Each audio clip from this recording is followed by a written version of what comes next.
Assalamualaikum warahmatullahi wabarakatuh. Anak-anakku sekalian, berjumpa lagi bersama Bapak dalam video pembelajaran geografi.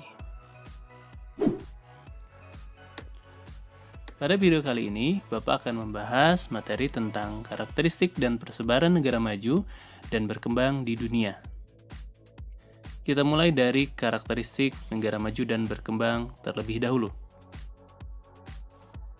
Karakteristik negara maju dan berkembang yang pertama dapat dilihat dari pendapatan per kapita penduduk, di mana negara maju itu rata-rata pendapatan per kapitanya tinggi, sedangkan negara berkembang pendapatan per kapita penduduknya rendah.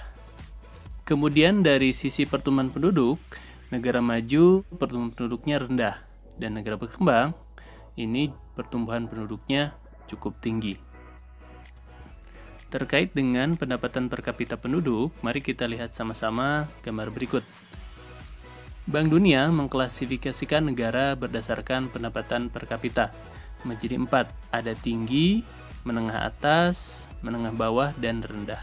Setiap kelompok negara ini memiliki rentang pendapatan per kapita masing-masing. Untuk kelompok negara berpendapatan per kapita tinggi, pendapatannya di atas $12.535. Kemudian, untuk menengah atas, pendapatan per kapitanya di angka $4.046 sampai $12.535. Untuk kelompok menengah bawah, pendapatan per kapitanya antara $1.036 sampai $4.046. Dan kelompok negara berpenghasilan terendah, pendapatan per kapitanya di bawah $1.036. Untuk Indonesia sendiri, pada tahun 2019, berdasarkan data dari Bank Dunia, pendapatan per kapita per tahunnya adalah $4.050. Ini artinya Indonesia masuk ke dalam kelompok menengah atas. Terkait dengan pertumbuhan penduduk, seperti yang sudah disebutkan tadi bahwa negara maju pertumbuhan penduduknya cenderung rendah, dan negara berkembang pertumbuhan penduduknya cenderung tinggi. Bisa kita lihat sama-sama pada grafik berikut adalah populasi penduduk berdasarkan benua. Bisa dilihat benua Afrika dan Asia ini memiliki jumlah penduduk yang paling banyak. Sedangkan benua yang terdapat negara-negara maju di situ seperti Eropa, kemudian Amerika Utara, dan Oseania, ini jumlah penduduknya cenderung sedikit. Kemudian bisa dilihat di sini jumlah penduduk saat ini yang paling banyak diduduki oleh negara Cina. Untuk Indonesia sendiri ini menduduki peringkat keempat ya dari jumlah penduduk paling banyak.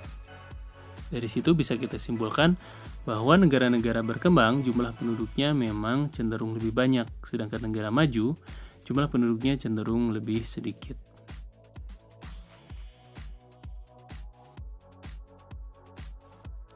Karakteristik yang berikutnya adalah kesempatan kerja dan angka harapan hidup. Kesempatan kerja di negara maju itu lebih beragam, sedangkan di negara berkembang ini kurang beragam.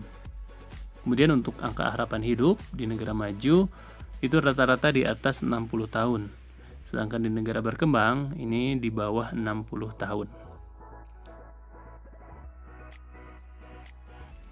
Nah, kesempatan kerja di negara berkembang ini cenderung lebih banyak di bidang pertanian ya, seperti petani, peternak, nelayan, dan pekerjaan-pekerjaan yang sifatnya masih tradisional. Sedangkan di negara maju, ini kesempatan kerjanya sangat beragam. Dan kebanyakan ini di bidang jasa ya, seperti misalkan guru, dokter, kemudian ilmuwan, lalu ada pemadam kebakaran ya, fotografer, pelukis, dan masih banyak lagi kesempatan kerja yang beraneka ragam di negara maju ini. Kemudian untuk angka harapan hidup, berdasarkan data tahun 2013, Jepang ini menduduki peringkat pertama dengan angka harapan hidup yang paling tinggi, yaitu di usia 84 tahun. Bisa dilihat, sebagian besar negara yang memiliki angka harapan hidup tinggi adalah negara-negara maju. Ada Jepang, kemudian Hong Kong, Singapura, Australia, Perancis, ya, dan negara-negara lainnya.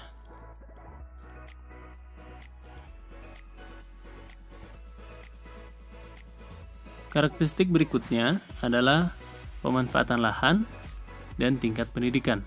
Untuk pemanfaatan lahan, negara maju ini lebih banyak pemanfaatannya untuk sektor industri, jasa, dan perdagangan. Sedangkan negara berkembang ini sebagian besar di sektor pertanian.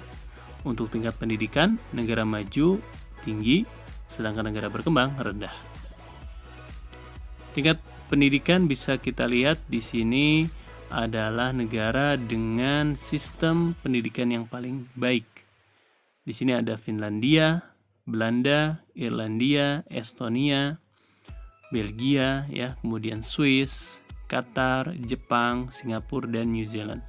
Negara-negara ini merupakan negara-negara maju yang sistem pendidikannya dikatakan sangat baik.